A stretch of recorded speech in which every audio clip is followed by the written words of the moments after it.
Teman-teman, mau sampai kapan kita harus terus terkagum-kagum membaca kisah sukses orang lain? Mau sampai kapan kita kumpulkan begitu banyak pengetahuan dari berbagai buku, seminar, dan kursus, tapi masih ragu untuk memulai perjalanan sendiri guna meraih cita yang diinginkan? Mau sampai kapan kita membanggakan saudara, teman, sahabat, ataupun kenalan yang sudah sukses kepada orang lain untuk membuat mereka terkagum dan menghargai kita, hanya karena tidak ada satupun dari diri kita sendiri yang bisa kita banggakan kepada mereka? Mungkin sudah saatnya bagi kita sekarang untuk berkata dengan jujur dan yakin kepada diri kita sendiri.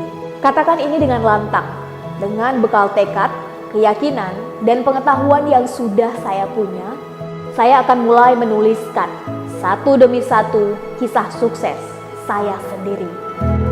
Saya siap memulai lebih pagi, selesai lebih malam, gagal lebih banyak, ditolak lebih sering, diremehkan lebih rutin, mengerjakan lebih semangat, memperjuangkan lebih total, sampai satu demi satu kesuksesan itu menampakkan dirinya.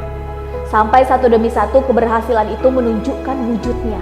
Sampai satu demi satu kegagalan itu lelah mengimbangi tekad membara ini untuk segera sampai kepada titik kemaksimalan yang sudah seharusnya saya raih.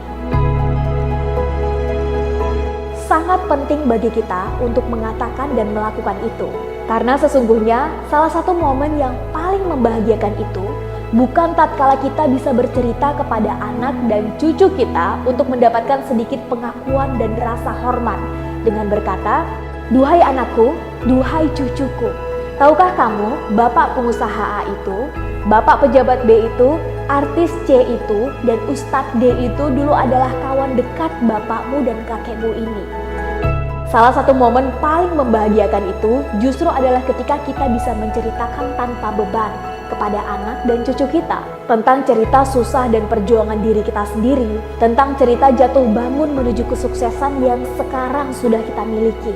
Apakah itu sebagai sosok pengusaha, pejabat, tokoh, ataupun pribadi. Hingga apabila tiba masanya nanti, anak cucu kita membutuhkan pride dan legacy, butuh kebanggaan yang diwariskan dari ayah atau kakeknya ini agar mereka lebih percaya diri, menata dan menatap jalan hidupnya sendiri. Mereka bisa temukan itu dari diri kita, dari ayah dan kakeknya, dari ibu dan nenek mereka sendiri. That's gonna be a precious moment, momen pengakuan dan kebanggaan yang amat sangat berharga untuk kita. Bukan begitu teman-teman?